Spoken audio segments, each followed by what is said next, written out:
Okay. Hi, everybody. I believe we are now live, and so we're going to get started. Today, we're talking about love and compassion in extreme experiences. My name is Chelsea. I'm a therapist in Northern California. I work primarily, pretty exclusively with individuals who've experienced altered states or voice hearing, visual images, or what would be maybe described as extreme beliefs. And I want to toss out a language warning. In general, I've pretty much pared down my use of clinical language because I have a lot of clients who describe how much they've been mistreated by the system, and that terminology can be really hurtful. So I do want to throw out, I am going to use the term psychosis a couple of times. I apologize for that. I'm in the process of that shifting, and I think there was a really excellent discussion last conference about the use of terminology, whether it should or should not be dropped. And I think that will be a great thing in the future to have again. I also want to really recommend that people maybe have something to write down, a piece of paper. Paper is so outdated. So have your phone, have whatever else. But I toss out a lot of resources. So I want people to be able to find them if they're interested. And after the weekend, because they're not up yet, there will be some information or all of the links that I talk about on the website growingthroughpsychosis.com. It's not up there yet, though. So I want to start today by asking you to consider how love and compassion show up in your daily life, right? So give that some thought, you know. Consider how many times a day you experience love. Whether intimate love, romantic love, maybe just deep companionship that's very loving. And also, how many times a day do you experience caring or really deep compassion?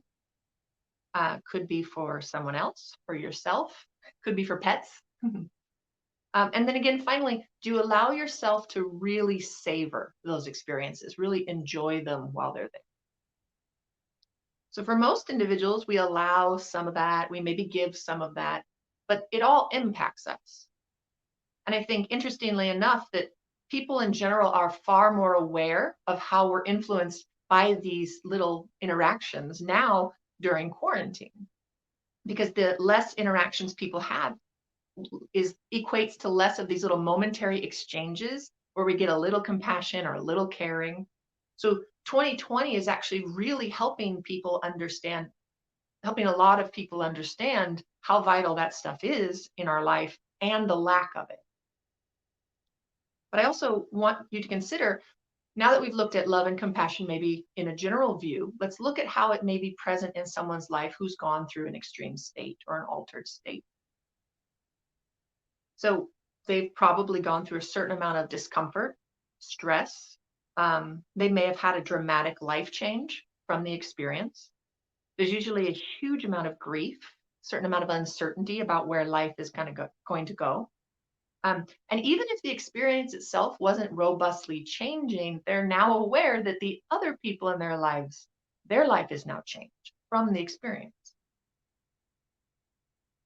People often act differently. We start to maybe experience more discrimination, more prejudice. And I think all of this leads often to more tension in relationships, certain more isolation, more tendency to feel really alone. And I think people often, after having a real extreme state, they focus a lot on the negative, the uncomfortable. And often there are these thoughts of, maybe I'm not okay. So all of these comments point to, there's a lot of reasons why someone who's gone through an experience like this may have less of these little touches of compassion or love throughout their day because they're feeling different or a bit alone. And I talk to my clients often about family or friends. They may withdraw a little bit. They may be feeling uncomfortable. They may be worried that they might bring up something that's going to make the client uncomfortable, or they may just not want to recall what it was like during that person's extreme experience, because this is uncomfortable. Now, it's really interesting because I can't tell you how many of my clients have actually reported that the quarantine doesn't feel all that different for them. So they were already very much living lives that are separate from the vast majority of people in the world. And think of how intense that is, because We hear every day how people are responding to quarantine, how depression's increasing, how all of these different things. And we have a lot of individuals with lived experiences who are always or almost always living already in that. So it's very eye-opening, I think. So the world is looking for things that are going to help reduce tension on a day-to-day basis. And I want to talk a bit about how compassion or love really does influence that. And I'm not saying that compassion and love are the same thing, but I do think they're very similar. They come from similar places and they have similar impacts on people. And I tend to use them somewhat interchangeably in an appropriate way. I think appropriate because some people would misperceive if I just talk about loving them. And maybe they understand it in a different way or a safer way if I talk about feeling compassionately towards them. So let's talk about why compassion is so important. Kristen Neff, she's the guru of compassion. You can always look up her stuff. She discusses three main ways that, or main areas in compassion. There's self-kindness, there's this common humanity, and then also mindfulness, so really being aware. And compassion-focused therapy, which is what we're going to talk about, is based on findings that when we enhance our experiences of compassion, there's a huge benefit in our lives. So CFT, because heaven forbid we have another form of therapy without acronyms, right? CFT focuses on helping an individual incorporate warm and caring reactions towards their internal and their external experiences. And the goal is to decrease the influence of the threat system. So internally, we're going to do that in several ways. We're going to do exercises or actions that decrease the parasympathetic nervous system, so we are calming. And then externally, it's done by building and fostering relationships and supportive connections. And research has found significant increases in compassion towards how an individual describes their experience of an altered state, also how they describe recovery. Significant reductions in depression, negative beliefs about their experience, and fears of relapse are reduced with CFT. Also, it impacts feeling socially marginalized, feeling different from others, feeling excluded. So we're helping our people focus on cultivating and deepening a compassion itself in lots of different ways. Now, one form of incorporating compassion is through our attention training and our mindfulness practices. And that really incorporates what we put our attention to and what our intentions are throughout the day, which is extremely important because we have choice in what we're going to focus on, what we're going to pay attention to, and what we're going to choose to maintain our attention on. And so often we overlook this or we're really not even conscious of it. So it can be very powerful. It can be extremely empowering. We want to provide psychoeducation and normalizing. It's really important that clients or people understand that our brain's attempts to categorize and protect us from danger can now cause later experiences to trigger a threat response. So, for example, we see this in PTSD. So something you've gone through that was uncomfortable is now going to bring up very extreme and uncomfortable experiences that seem similar. And obviously that is an extremely watered down version of what PTSD is, but bear with me. We also really want to normalize that really intense worry or so-called paranoia makes sense via evolution. Our bodies are taught, our brain is trained to pay attention to threats, to dangers. If we don't pay attention to the wrestling in the jungle, we might get eaten by an animal or by a something. So our body is prone and honed to pay attention to these things. Helping someone understand that goes a long way to help them recognize they make sense and their body is actually maybe trying to protect, even though it feels so extremely uncomfortable. Also, we want people to understand that dissociation has a protective factor. It's protecting against overwhelmingly distressing experiences.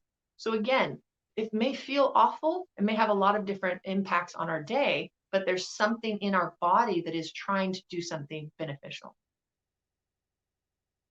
So one piece of our goal is to actually invite individuals not to only increase their creation of compassion that they send out into the world, out into to others, but it's also what they give to themselves, right? So we want people to really be able to direct this to themselves. We want to help them increase their awareness of how they relate to who they are. Are they doing it compassionately? Are they doing it judgmentally? And a lot of this sounds very common sense, but again, much of our lives, we're not really noticing what we're doing and what we're experiencing. Or we notice one section, not the other.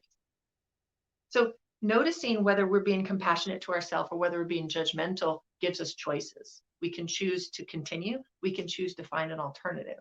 And again, sometimes that just sounds very theoretical and vague, but in reality, once people start to practice it, it's so powerful.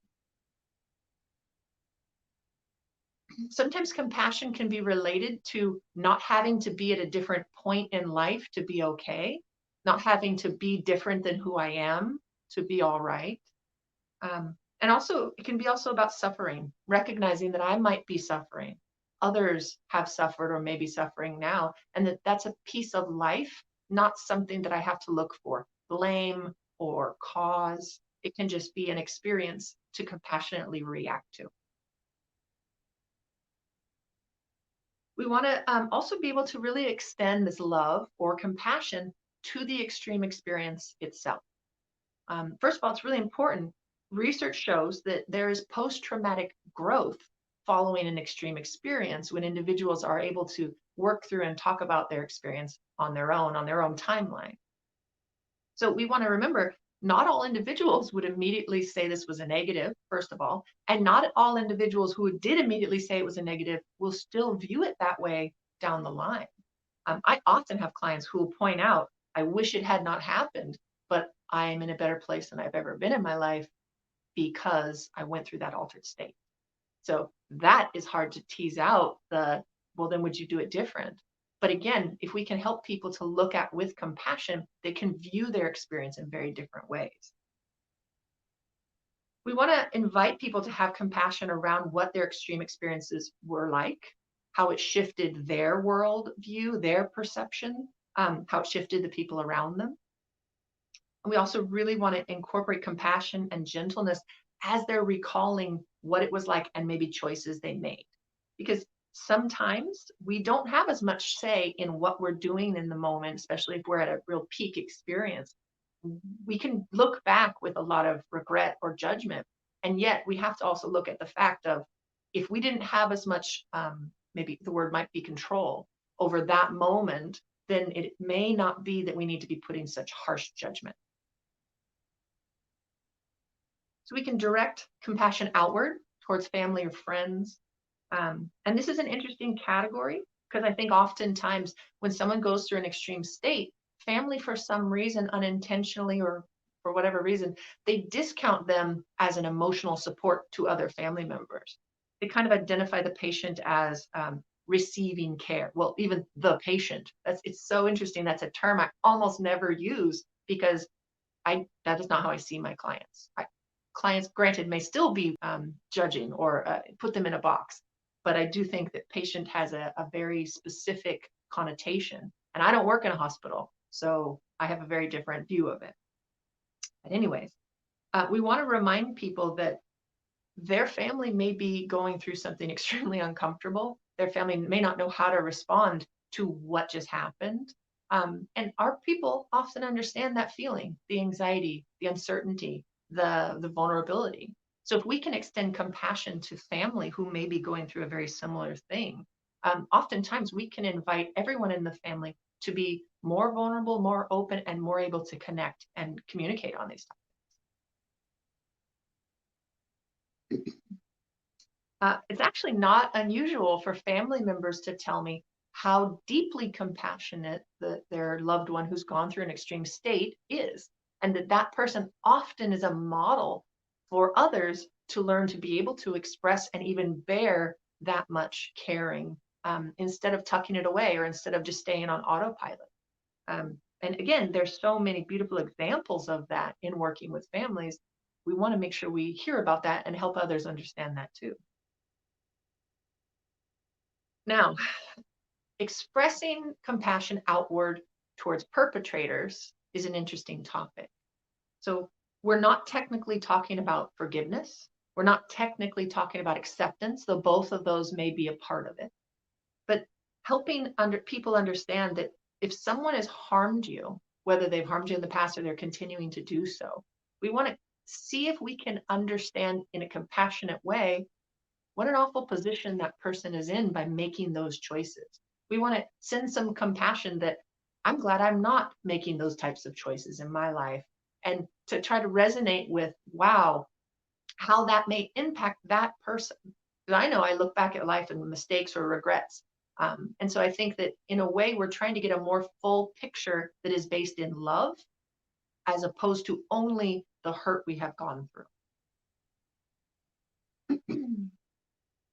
I think that it's extremely important. We are never, ever pushing someone to be compassionate towards perpetrators. We're never pushing someone to forgive.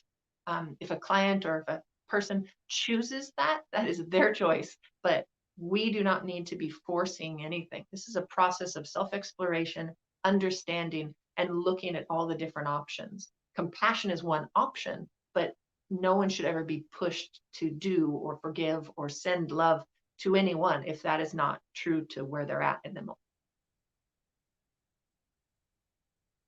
I also want to differentiate. Right this moment, I'm not necessarily talking about deep trauma work. I'm talking about helping someone incorporate compassion into their world, into their life view on a daily basis, and allowing them a different opportunity to look at how they have been treated. So I think that there's a general way to do this, and then there's a very much more specific way if we're really talking about aspects of trauma. So I just want to clarify that, because I think that there's so much involved in trauma work that I don't want people to just assume, oh, just teach them to be compassionate. We got this. Because that's not the process of how we go through things. I want to identify the option to allow compassion in from other people. I think this is kind of cliche, but again, it's the idea of, do you allow people, or do you take in compliments from others when they give them to you? Most people brush them off, move along, but that's a gem. Someone just offered you kindness. Whether you agree with it or not, that's a whole separate conversation. But we really want to be able to notice that when people give us kindness, when people give us compassion, we have a choice in whether we're going to accept it in the moment. Also, I think it's really worth knowing that we can take in compassion and love at every stage of an altered experience. So as we're starting to cycle up into an experience and things are increasing, love has an impact, compassion has an impact at each stage.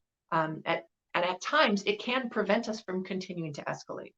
Also, when we reach the peak of whatever our experience is going to be, love and compassion are extremely important during that time. And then as we drop out of whatever we were experiencing and as things start to decrease, love and compassion is a huge piece of resiliency and really returning to a place where we get to comfortably talk about what we have gone through and where we want life to go. And I think it's really worth knowing, research, client interviews, they both show that even in very extreme experiences, people are able to recall a lot of what's going on. So for one simple example, in an extremely withdrawn state, sometimes called a catatonic state, people have reported recalling everything, all conversations, what people were wearing, sports results that were on in the TV or radio around them. So please recognize you have the chance to give compassion and give caring, and which is basically showing a reflection of someone's worth, even if you have no idea if they're even aware that you're there with them. So don't overlook that, because it can be a powerful bridge really to bring someone into a different experience. Now, peer support and connection is one of the most overlooked, I apologize, I think, in my opinion, one of the most overlooked supports people can have. To go through a conversation with someone who knows the experience or has a similar experience, it is so valuable, so validating. So we really want people to have the opportunity to connect with others. I often will give stats and information and support and hope, but when my clients get into our groups, our altered states groups, it's beautiful to see how their response is, oh, Chelsea, other people have gone through this. And I'm like, man, I know, I've been telling you. But it resonates, it makes a difference. And not only that, but we want multiple inputs so that this person knows they're important, they're special, they're cared about, not just from me. And they're always going to wonder a little bit, are you just being nice because you're my therapist, you're paid to? But the more people we connect with, they start to recognize, no, this is about them. This is about them being cared about and being important. Historically, religious and spiritual perspectives have really embodied views of fostering compassion towards others. So we really want to allow and we want to craft a space for people to look at how this is involved in their own life. We want to really reinforce actions that bolster this and that they can be present if that's what they want. And we have to assess how their spirituality or their views may have changed because of the altered experience. For some people, it's going to threaten their belief in a higher power or in spirituality. And for other people, it's going to actually bolster something that maybe they did not have before.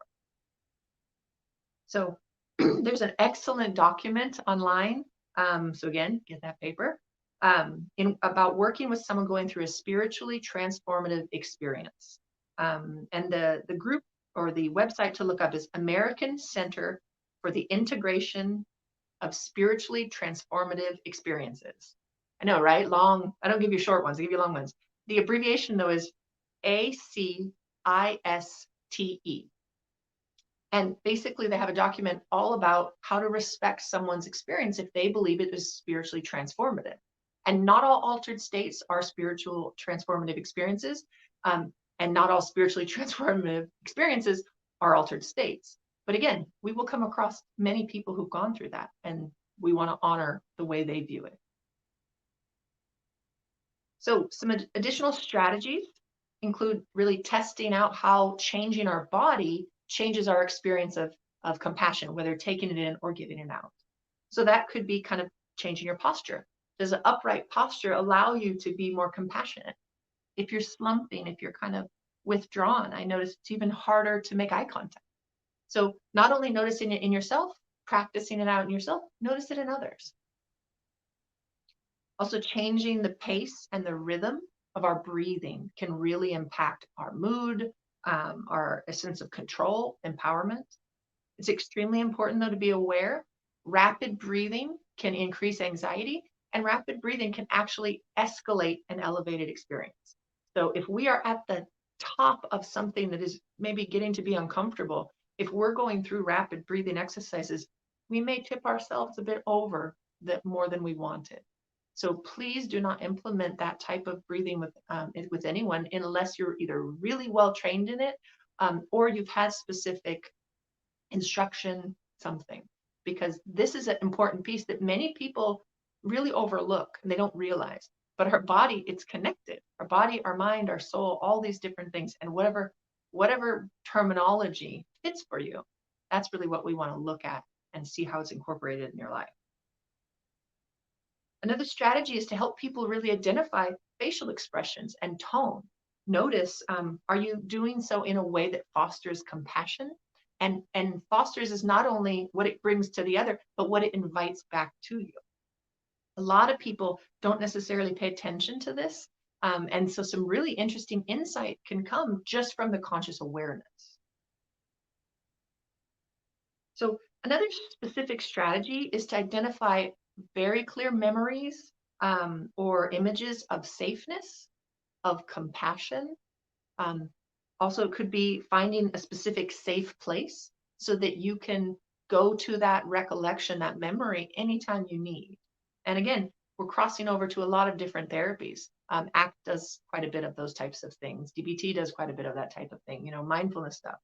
But the imagery can be extremely helpful because we're looking for what kind of things allow and bring this sense of compassion and calm, but also what kind of things might interfere with it. We want to look at what will get in the way of us displaying or conveying the compassion. And for some people, that's worries about the past, worries about how we're allowed to act or how we might have been treated when we acted either vulnerably or open or loving. I find that extremely often, that I tend to be very comfortable expressing caring. And a lot of people have this kind of script that is not something we talk to with people unless we know them very well, unless they're within our family, unless they're their partner. So we really want to reassess, are we allowed to give ourselves permission to do otherwise?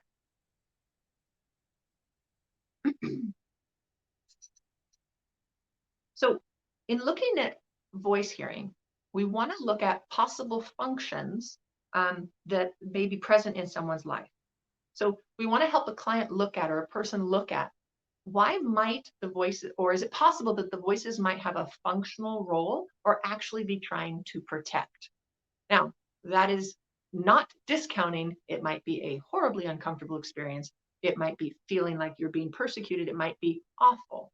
And again, we are not pushing the impression. We're trying to help someone look at, might there be more to this than I realize? Many people have described, and again, many people, I'm not saying everyone, but many people have described that when they start to look at, why is this voice hearing potentially in my life, they find that actually sometimes what they're being told to maybe avoid was actually dangerous to them, or was actually something they didn't want to do, but they did not yet have the words to express that, or they didn't have a surrounding that allowed that. And I think it's important to know, surrounding can include us. It can include the therapist. It can include the psychiatrist. If we're not inviting a safe place for people to express themselves, then it makes sense that they would not. So, but again, in addressing voice hearing, visual images, or any of these types of beliefs, I very, very, very much want to point out, we are not trying to force anyone to believe that these are functional, believe what someone else might have believed, or believe that what they're experiencing is the same as someone else's. Again, the history of psychiatry is hurtful. We have caused too much harm to people by pushing interpretation or pushing meaning when that person gives pushback. So we need to respect that. Again, on kind of interventions, or I hate that word, on opportunities to help look at this stuff more deeply. We want to notice our thoughts and our reasoning. Are we noticing criticism? Are we noticing self-shaming? And are we shifting towards a more compassionate state? In general, I think once people start to really look at how critical they sometimes are to themselves, their insight just skyrockets and their mood usually improves, because now they're starting to notice there is also another reason why I feel so exhausted or feel so negative about myself. I keep hearing these things or saying these things. Finding an image of a compassionate self or a compassionate role model is really powerful. And I think for some people, their therapist or their close friends or a family member or a celebrity, these can really fulfill that role, an opportunity to say that is a person who's compassionate. Now, how would they deal with the situation? How would they address this dilemma or this discomfort?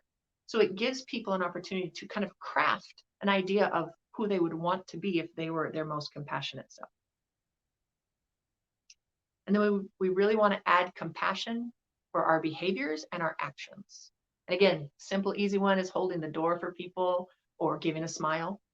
We tend to overlook how empowering that can be. But again, how lovely to know that for the vast majority of the situation, a simple kindness helps both people to smile. And I think it's really also important to understand that is not always the case. If you doing a kind act towards someone, they're going to discriminate, judge, whatever, or respond poorly, especially there's a lot going on in our climate right now. If they're going to respond in a hateful way, then you have to look at protecting yourself and maybe looking at compassionate behaviors or actions that are less likely to harm or to feel hurtful. So, and again, giving some compassion to yourself. If you did offer something kind and that was not how it was responded to, that's about the other person. That's not about you, I think. Creating some type of a coping card or having a place in your phone or your computer or whatever where you actually have things written down. examples of when you were able to cope successfully, examples of things you're already doing that are very compassionate. Because when we're feeling good, we can identify those things. It's when we're really hurting that they're harder to come across. So having a situation where you could have these positive affirmations or suggestions, try this, try that, it can be unbelievably helpful. One of my all-time favorites is to write a letter to yourself. Write a letter talking about how do you invite compassion, ways you're already doing it, things that you appreciated in the past that you might have forgotten about. Because what this really does is, again, it allows you not only to notice these, but give yourself credit for the successes. Because again, so often, especially when we're hurting, we forget that we've been very successful in other moments, or we've helped other people get through their pain. We want to be able to be in touch with that when we need that reminder. So we've talked about demonstrating loving kindness towards self and towards others. And one way loving kindness is really shared is, I think, in the therapeutic relationship. So I absolutely adore my clients. I adore them. I seriously have the sweetest, the kindest clients. They're deep, they're caring, and I'm sure that every therapist says that. And I think it's really amazing because I get to see people, and they don't see how kind, how loving, how caring they are yet. So personally, I want my people to know that I care about them. I want them to know that this is a genuine appreciation of who they are. And that allows them also to know their worth. It allows them to recognize the difference when we surround ourselves with people who actually do appreciate who we are. It's life changing. It helps them identify how to do more of that in their life and how to do that for themselves. So my style is pretty much, I invite very frequently, did you give yourself credit for that? Have you been gentle to yourself today? Can you add a little bit of gentleness around this? Because this is hard. What I find is that often they are able to, over time, start to do that for themselves. And sometimes that's just because I keep pointing it out. Anecdotally, I'd say that the two things that my clients say are most helpful about us working together, is that, or about my piece maybe in that, because I think that just being able to talk is a huge one. But about my piece is my continued focus that they can get through this, my absolute belief that they can get through this, and my compassion. So being able to connect with them when they're hurting, being able to be there at least in some way, or understand at least in some attempt what they're going through. They don't have to feel as alone. They don't have to feel so isolated. And that's a huge thing.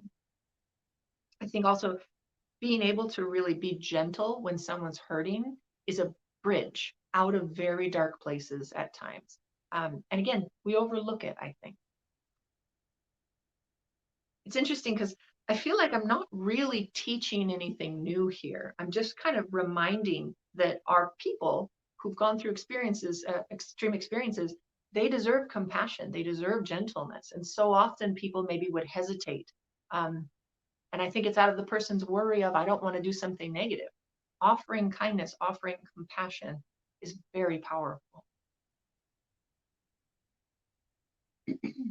I think that when I look at what's really healing in psychotherapy, it is that. It is love, it is connection, it is compassion. And I think every time I start writing a presentation, I'm always like, oh, I'm going to tell them so many research statistics. We can get the research statistics another place. So I really want to invite you to be open to being genuine. So in conclusion, I'm going to give you some additional resources. Again, you can go through growingthroughpsychosis.com. In fact, I think that's the only couple of times I said that word, which is really entertaining to me. I need to work on that. Anyways, the website is somewhat bare, so please bear with it. But it has become a place of short quotes about recovery and short quotes about people to get through this. So I think that so often I will spend however much time trying to help someone understand you can get through this, people get through this. And sometimes just reading a quote is a much easier process. So anyways, on to the resources. So there's a TED Talk by Eleanor Longden called The Voices in My Head. And she's describing how to approach compassionately her voice hearing experience and what it might mean in her life. There's a video called Compassion for Voices, A Tale of Courage and Hope. And that is a very short clip or video helping people recognize that they can respond to their experience very differently, respond to themselves very differently with compassion. Obviously, Beyond Possible, How the Hearing Voices Approach Saves Lives. We heard about that earlier, which was so cool. Again, we want more information about the first impression people have of this experience. There's much more to it. So here's a very well done and very easy resource to send people to. So at treatingpsychosis.com, they have a resource section, and then they have information on compassion, which is excellent. Also, michaelcornwall.com has a video on ways to be compassionately present with someone going through emotional pain, and he's excellent. I absolutely love him. There's a TED Talk called How 40 Seconds of Compassion Could Save a Life. And that's by Stephen T, because I will butcher his last name, so it's just T for today. But it's all about a medical perspective of how we heal better, how we are more adherent to medical treatments, and how we recover better with compassion from the provider. So again, it's a nice reminder of, if you're not getting compassion from all of your providers, consider what you might want to do about that. Give them time to see if they can do it, if they can up that. But you deserve compassion from all areas, is my opinion. And I fully recognize that is a very privileged opinion also. It is not easy in some moments to say, oh, I'm just going to get a new therapist. I'll just find a new doc. I fully understand that. But we deserve at least to consciously be aware, wow, I think I deserve to be treated better. Also, looking up loving kindness meditations. I know I have one, I believe I have one on the Growing Through Psychosis website, but loving kindness meditations are extremely impactful, and they give us a lovely mantra. So it can be sung, it can just be spoken, it can be spoken just quietly to ourselves, but it gives us this pattern, this repetition. And again, patterns and mantras also impact our physiology. They decrease the arousal, they calm. So those are all extremely important options. So please remember, these resources aren't just for you. These are for our clients, these are for family members, these are for friends, these are for psychiatrists, these are for dentists, these are for whomever is interested in getting this information. Because 10 years ago, it was hard to find anything on this stuff. 10 years ago, 5 years ago even, it was harder. There's a lot of information that's accessible now. And so the time for people to really be understood is really getting here. And it gives me goosebumps, because people deserve to understand that just because someone's gone through an extreme experience, they are not so different. They've gone through suffering. They've gone through difficulty. But we can respond and connect compassionately, lovingly in so many ways. So I want to thank you guys so much for listening.